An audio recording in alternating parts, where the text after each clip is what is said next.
Welcome to our presentation on Beowulf, Ancient Epic in Modern Movies. Presenting are Casey Sharp and Emma Weber, and today we will be discussing the epic poem Beowulf and its influence in modern film and culture.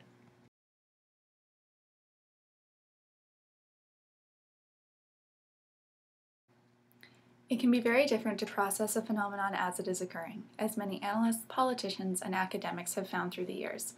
So to aid our understanding, many artists have decided to revisit ancient folklore and myths and reinterpret them for a modern audience. To reach wide audiences, artists tend to express these stories through film.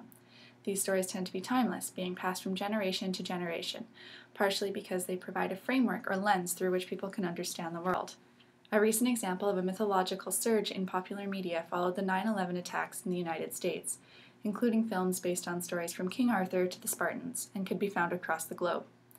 Beowulf was one story that had at least 4 film adaptations in less than 10 years following the attacks, an epic story about a man as a hero vanquishing the evil monster. This well-known story is being used to reflect the tumultuous global political climate at the time. However, when comparing Beowulf and Grendel from 2005 and Beowulf from 2007, one of which was produced by Canadians and Europeans while the other was an American production, they vary drastically from both the original epic and from each other.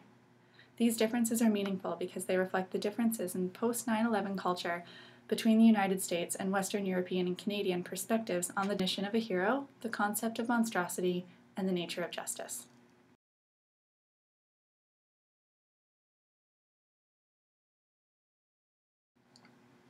For a brief background on Beowulf, it remains as one of the most well-known stories from around the world. Beowulf was the first full-length epic to be written in any Germanic language, English. The English claimed it for this reason, the Danish because of its content, and even the Germans based on the setting. The tale is one of black and white. Because of the themes of family and honor, a hero kills a monster and then his mother. The tale ends with Beowulf as an old man, both slaying and being slain by his final monster, a dragon. The story has many cultural implications surrounding the time and place, but even when these elements are stripped, the story remains significant because it tells the simple story of a hero against evil, making it a great conduit to superimpose our own cultural values onto.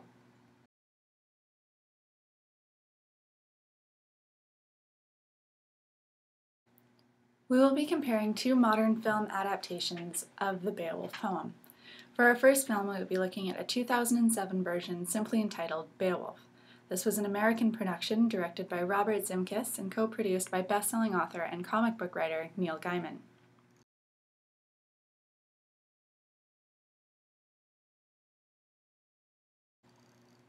We will be comparing and contrasting this to the 2005 version titled Beowulf and Grendel, which was a collaborative effort by Canadian, British, and Icelandic studios. It was produced by Paul Stevens and directed by Sturla Gunnarsson. These films were released within a short period of each other, but come from very different cultural backgrounds, and, as we will provide evidence for, this has heavily influenced the production of these films.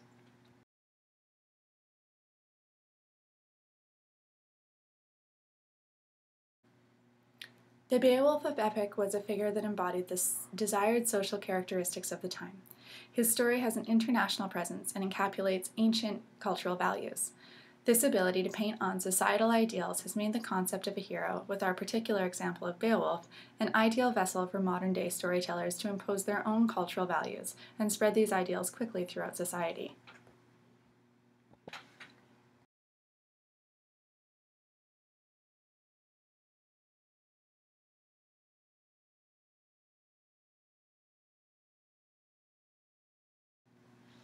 These cultural adaptations become a very valuable tool for storytellers when a culture-shaking event occurs, because they can be used to help communicate with audiences at a wide level. One such event was the 9/11 terrorist attacks, which, although they occurred in the United States, became a global phenomenon. The American reaction to 9/11 was extremely black and white, as it was viewed as an attack on America and American values. President Bush's address after the attacks makes this perfectly clear. In his address, he asked the nation, "Why do they hate us?" The they President Bush is referring to are the terrorists, the only label by which the American people now know them. His answer to the question is, they hate our freedoms, our freedom of religion, our freedom of speech, our freedom to vote and assemble and disagree with each other. But gives the ultimate us versus them ultimatum. Every nation in every region now has a decision to make. Either you are with us or you are with the terrorists. This is a reflection of the American Beowulf seeing the world in black and white, making snap decisions and adhering to the us versus them group mentality, fetishizing a warrior status.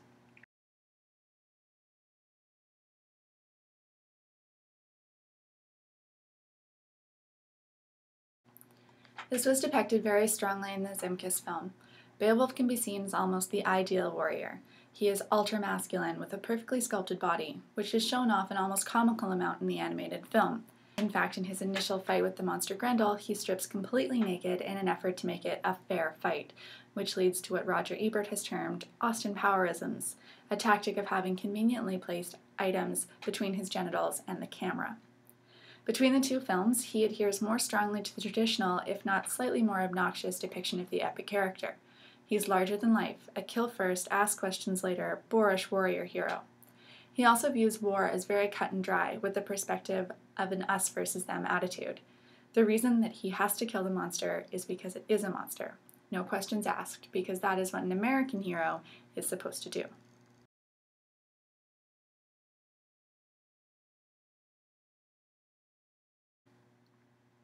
Gunnarsson's Beowulf is more down-to-earth, inquisitive, and has the same strong sense of duty as the American Beowulf, but is torn between his duty and his acquired knowledge. The character of Beowulf is still an almost supernatural human, but brought down to a more believable level. He does not find his success after going in guns blazing and engaging in sword rattling. He becomes successful when he starts asking questions and tries to find other perspectives to the problem of Grendel. He is a man of the people and sees the world not as distinctly as black and white, but in shades of gray. He is more self-reflective than both the Beowulf of epic and the Beowulf of American cinema, more of a psychological detective than a brawny action-based hero. He is not as innocent as he originally thought himself after he learns the origin of Grendel's aggression. This could be a lesson to those watching the film to not take action before you have all of the information, hinting at the European perspective on the USA's war on terror.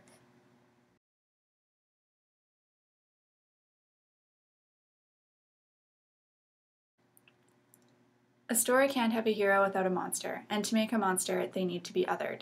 In light of the terrorist attacks, the othering of Islamic people became intensified in America. The American cartoonist captures the intense anti-Islam mentality that developed after the attacks, being hidden behind the veneer of patriotism and an American cultural icon of Uncle Sam. The French cartoon, on the other hand, was created a few weeks after the terrorist attack on France. It depicts Mohammed supporting the victims of the attacks, with the words above demonstrating forgiveness and the caption, "I am Charlie," in which the cartoonist tries to stop this othering process and give a sense of connection.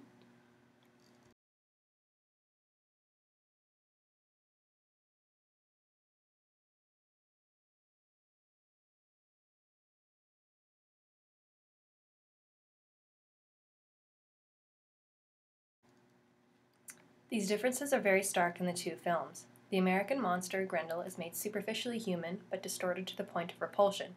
This makes it difficult for the audience to feel sympathy or a connection with the creature because it has been so othered. The film is also animated, which further removes the audience from the interactions with Grendel. It becomes more acceptable to treat Grendel in an inhumane way. However, the ways in which Grendel attacks Heorot without justifiable reason also adds to his depicted monstrosity. It should also be noted that Grendel's body is incomplete and destructive in and of itself. His body not only depicts his monstrosity, but causes it as well. It is his exposed eardrums that cause him to hate the drinking hall of Heorot and the noise it produces. Lastly, the removal of Grendel's arm in this film is a combination effort both of the hero and the monster. Grendel's desperation to get away is shown, but it is Beowulf on to the other end of the chain.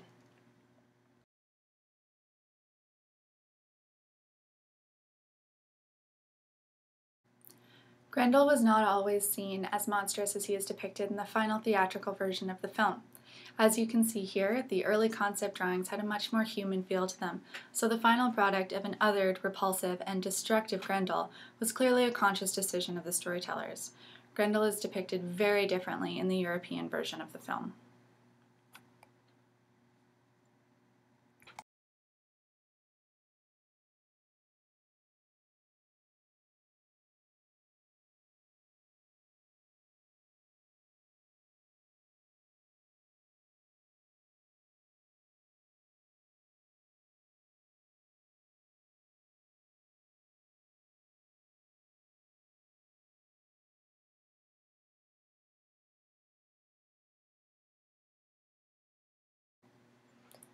The European Grendel is much more human. Visually, he could be mistaken for a large man or a troll at worst. This film also gives Grendel a much more developed background and a stronger motivation for his destruction. At the beginning of the film, instead of using the Cain origin story like the epic, the writers decided to have Grendel as a small boy witness Hrothgar killing his father for no reason other than malice. This effectively gives Grendel sympathy from the audience, and by showing these flashbacks of Grendel at the beginning of the film, rather than the courage of the hero, they set the tone for the rest of the movie, questioning the concept of a hero. At the beginning of the film, and mostly throughout, Grendel only kills those he feels have wronged him, unlike the bloodbath in the 2007 Beowulf. Only when agitated and seeing no way around it, he attacks Herod, which researchers have noted may not be wholly symbolic of the attack on the Twin Towers, but does represent a monument of value to the respective culture that is under attack. In this film, the loss of Grendel's arm is shown to be much more as a depiction of his desperation for freedom. He alone is responsible for its loss, with Beowulf acting as no more than a witness to this feat of bravery, effectively emasculating Beowulf. During the fight scene, Grendel has attacked the ones who have wronged him, but eventually he got himself caught and so cuts off his own arm. This is done to shock the audience, portray his utter desperation, and perhaps instill a sense of begrudging admiration from the viewers of the terrible cost it takes to free oneself, which Jankowski believes represents the suicide bombers and other desperate attacks following the 9/11 attacks.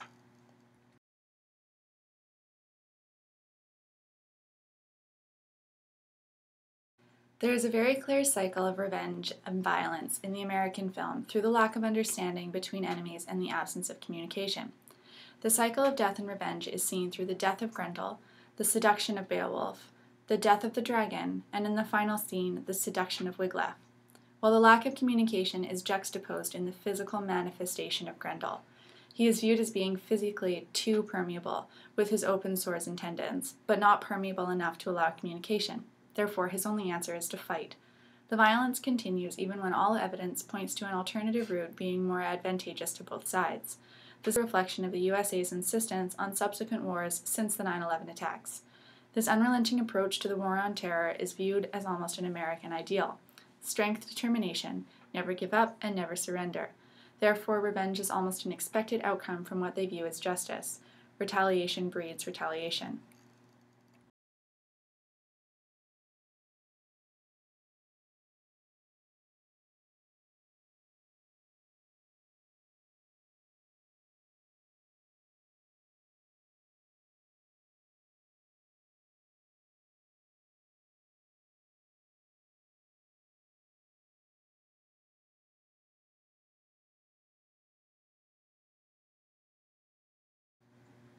The European film takes a different approach to the theme of revenge, aligning itself more with the concept of justice.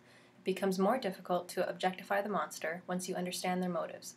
It becomes more humanized. Here you can even see Beowulf creating a monument to Grendel, the apparent monster whose death he had a hand in, since in this version, Beowulf doesn't actually kill Grendel. One aspect both films share is the aversion to genocide. In the original epic, the waging of war causes the extinction of entire peoples, where Beowulf kills both Grendel and his mother, effectively ending their line because, in this culture, the remainder of even a single victim is a reminder of the consequences of defeat. The modern version now leaves a lone survivor, done for many reasons, the first of which is that modern audiences now view genocide as unthinkable and unacceptable under all circumstances. The other reason a lone survivor is important is because it acts as the salvation to which every individual can now claim right and keeps the line alive both in physical form and through the remembrance of others.